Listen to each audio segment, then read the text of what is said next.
pangarap na tahanan ay binubuo ng malusog, kumpleto at masayang pamilya. Tahanang nababalot lagi ng magandang alaala. Ngunit, paano kung maging salungat ang kahulugan ng tahanan sa pamilya sa Sota na nakatira sa Barangay Bulusan, Libon Albay? Ito ang nakakapanlumong kwento ng isang ilaw ng tahanan na si Evelyn sa Sota na nakilala ng Tabang Ora mismo team ni Congressman Saldico. Isang sakit na bumago sa takbo ng kanilang buhay. Hindi lang kasi isa, hindi rin dalawa kundi 3 anak ni Nanay Evelyn ang nakakaranas ng sakit na epilepsy. Naging hadlang ba yung sakit ninyo sa pag-aaral kaya natigil kayo? Sobra. Kita, pag nagsusulat, nanginginig yung kamay namin. Tapos, di kayo makapagsulat ng maayos. Tapos, pag maglalakad, di namin kaya na makapunta doon. So yung pagsusulat, paglalakad, papuntang eskwelahan, yun yung mga challenges na kinakaharap nyo. Kaya yan yung mga rason kung bakit kayo natigil sa pag-aaral.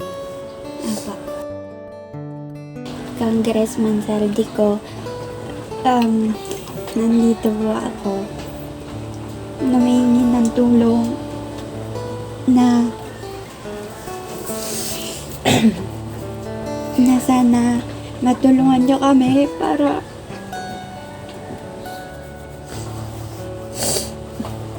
mapagamot kami, para masustentuhan yung araw-araw na kamutan namin, para hindi na rin mahirapan sila mama,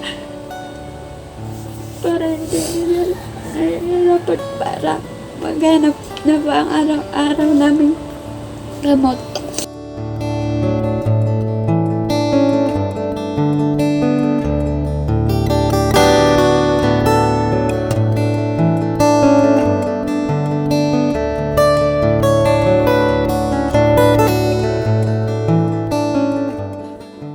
Sa kanilang magkakapatid, ang kanilang panganay na si Ferlie ang mahigit na nagdudusa sa sakit na epilepsy dahil umabot na sa puntong hindi na ito makalakad.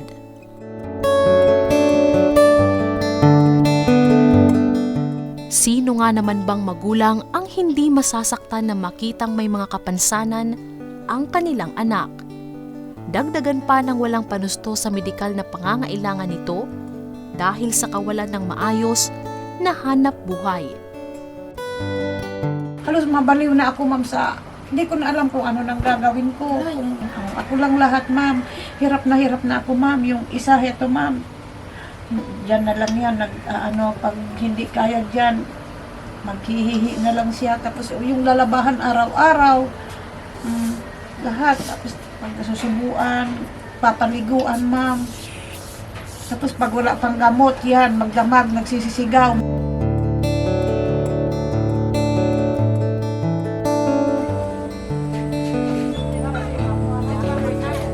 Talagang nakapagtataka ang sitwasyon ng mga anak ni Nanay Evelyn.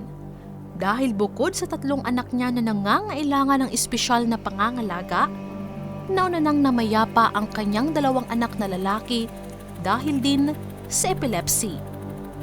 Maski siya ay walang ideya kung bakit ganoon na lamang ang sinapit ng kanyang mga anak, lalo na't wala sa kanilang lahi ang may sakit na epilepsy. Subalit, may revelasyong ibinahagi sa atin si Nanay Evelyn. Yung anak namin na 6, isa na lang yung walang sakit na epilepsy. Pare-parehas po sila yung 5 at tapos po yung 2 namatay na. Kaya yung pinagtataka ko po kung bakit nangyari po sa amin ito. Madalas na pinagagamot namin sila sa albularyo.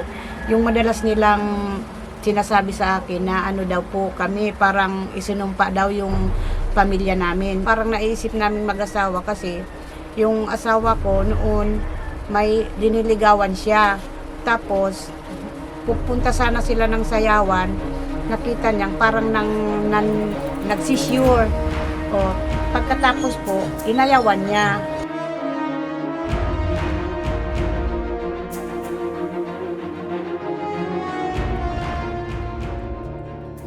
Matalinhaga man ang kwento ng pamilya ni Nanay Evelyn, isa lang ang kanyang kinakapitan.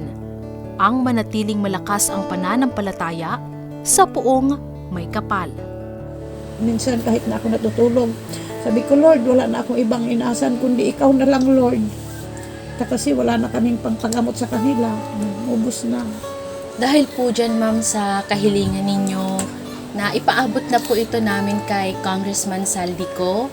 At nandito po kami, ang Ako Bicol Tabang Ora mismo, para po maghatid ng magandang balita na kayo po, Ma'am Evelyn, ay meron ng schedule sa DSWD at dun po makukuha ninyo yung cash assistance na mabibili po ninyong gamot para po sa 3 ninyong anak. At bukod po dyan, may paunang paabot muna si Congressman Saldico bukod po sa cash assistance ng DSWD at Ako Bicol Tabang Ora mismo. Ito po, may paunang bigay po sa inyong tulong si Congressman Saldico. At meron din po kaming dalang food packs. Thank you. At hindi pa po dyan, ma'am, nagtatapos dahil sasamahan ka po naming mamili ng pagkain po ninyo ng mga anak ninyo. Mamaya-maya lamang, sasamahan ka po namin para po may makain po yung mga anak ninyo at hindi na po kayo mamroblema ng kakainin sa araw-araw. Okay po ba yun sa inyo, ma'am? Opo, ma'am. Thank you. Tuloy-tuloy ang pagbuhos ng tulong ng programa ni Congressman Saldico para sa mga espesyal na anak ni Nanay Evelyn. Isinama namin si Nanay Evelyn sa bayan upang makapag-grocery. At syempre, hindi mawawala ang spaghetti at manok sa listahan ni Nanay Evelyn dahil paborito raw ito ng kanyang mga anak. Matapos ang pamimili ng mga pagkain, Ma'am, anong pakaramdam ngayon na uuwi kang may dalang pagkain? Ngayon, hindi mo na paproblemahin yung pagkain nyo ngayon na pamilya. Ma'am, sobra pong saya, ma'am. Hindi ko, ma'am, sukat akalain, ma'am, na mabibigyan ako ng ganito, ma'am. Salamat po. pagka-uwi ng bahay ay agad nang inayos ni Nanay Evelyn ang pinamiling grocery na handog ni Congressman Saldico sa pamilya sa Sota. Makalipas din ng ilang araw ay nakuha na ni Nanay Evelyn ang financial assistance mula sa DSWD sa tulong na rin ng ating programa.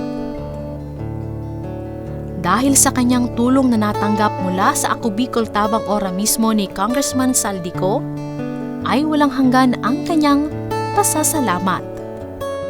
Salamat po, Congressman Saldico. Thank you. Maraming salamat. Salamat po. Sobrang nagpapasalamat po kami. Isa na namang pamilya sa libu-libong natulungan ng programa ang ating napangiti at nabigyang pag-asa na laging misyon ng Ako Bicol Tabang Ora mismo ni Congressman Saldico.